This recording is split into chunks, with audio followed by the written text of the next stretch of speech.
কর্মসূচিটা আছে এখানে সবাই একাদশে স্যার ফুটবল ও ক্রিকেট ম্যাচ আয়োজন করা হয়েছে স্যার। একটি নতুন কর্মসূচি স্যার রয়েছে, এটা হচ্ছে দিনব্যাপী বিজয় মেলা স্যার। এটি চারু কারু এবং স্থানীয়ভাবে উৎপাদিত সরকারি বেসরকারি ভবনে, সেটা স্যার বরাবরের মতোই রয়েছে স্যার। স্যার এটা স্যার আলোচনা করা যেতে পারে স্যার। স্যার এখন আমি স্যার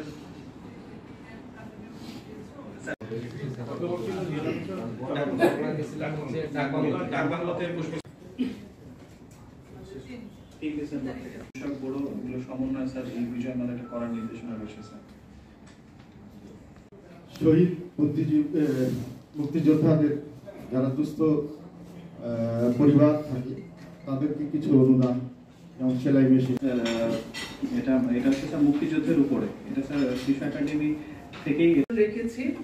আর গতানুগতিক আগের